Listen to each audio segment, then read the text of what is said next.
Judul Chapter 5, sebuah odisi dari kepahitan menuju cahaya.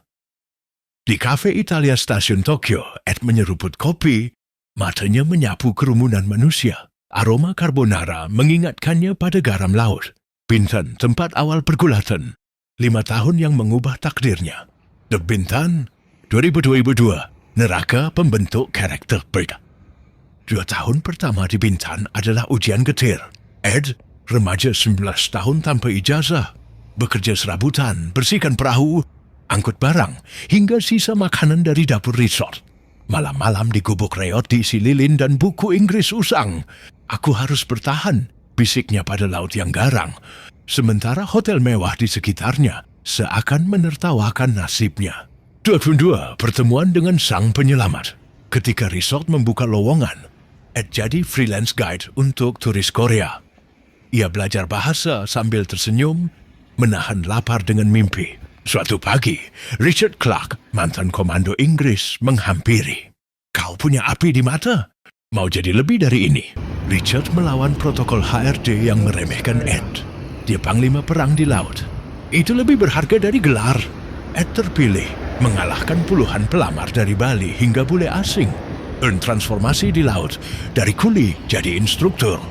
Tahun 2002, Bintan ramai turis. Ed, kini instruktur bersertifikat.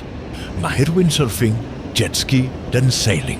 Tubuh kekarnya, wajah teduh, serta kemampuan bahasa, Inggris, Korea, Jepang, jadi magnet.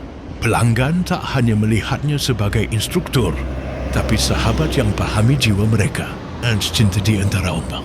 2 gadis mewarnai hidupnya. Clara, backpacker Australia yang ajaknya kejar badai, dan Aiko, seniman Jepang yang perkenalkan keheningan upacara teh.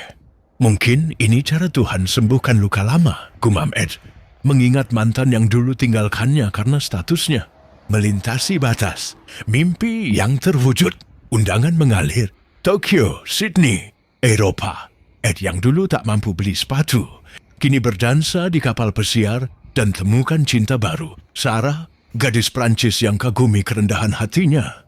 Kau seperti berlian yang ditempa di laut, katanya. Membuat Ed sadar, kepahitan masa lalu adalah pematung jiwa. Kembali ke akar, syukur di tengah gemerlap. Kembali ke Tokyo, Ed tersenyum pada kenangan pahit. Gadis-gadis yang pernah hinanya kini hanya titik kecil. Di dompetnya, foto putra 8 tahunnya, berdarah Jepang Indonesia, bersekolah di Barcelona Academy, Tokyo, mahakarya dari anak dusun Jambi, yang pantang menyerah. Laut Bintan masih berdebur, membisikkan mantra almarhum ayah. Tak ada gelombang yang tak bisa engkau taklukkan. Dengan deburan ombak dan sepupu, Syaf, sopir turis. Di sini yang penting bisa Inggris, kata Syaf. Ed mengangguk meski ciut.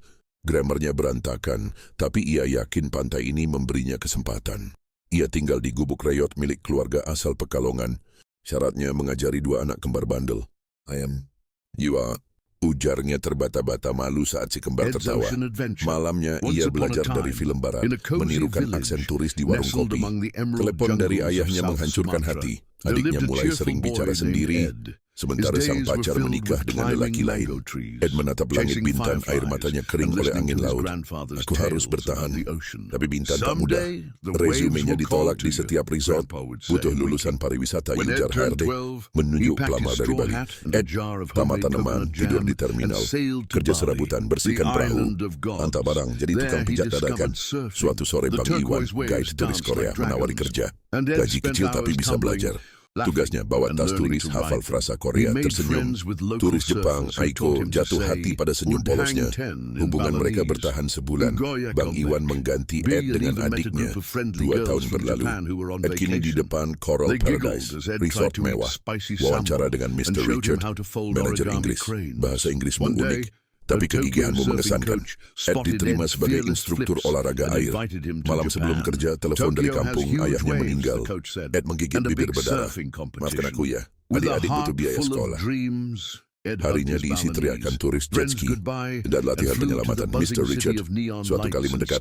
Kau pikir ini mudah, tapi kau sudah sampai di sini. Senyum Ed muncul saat turis Jepang puji aksennya, a very charming. 2 tahun kemudian, Ed tak lagi mengenali diri lama. Kulitnya kecoklatan, tubuh berotot. Bahasa Inggrisnya lancar, logat Melayu masih melekat. Surat adiknya diterima di universitas membuatnya menangis di pantai. Di sakunya tiket ke Bali, undangan pelatihan. Ya, aku mungkin tak sempat pulang, tapi lihatlah. Aku mulai mengerti arti pengorbananmu.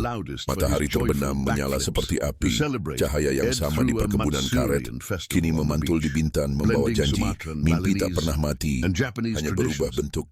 Laut tak hanya membawa ikan, ia juga membawa orang-orang kecil seperti Ed ke tempat tak terbayangkan. 98 Character. Kisah nyata. Ikuti perkembangan di FB. Catatan.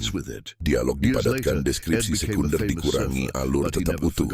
Fokus pada transformasi Ed, perjuangan, kegagalan, ketekinan dan kemenangan kecil. And beyond, learn to ride waves and share stories. And every summer, he returns to his village, teaching the children there to surf on bamboo boards, just like Grandpa taught him to listen to the ocean. The end, or maybe just the next wave. Moral. Follow your dreams, but always carry your home in your heart. And remember, the best adventures are shared with friends.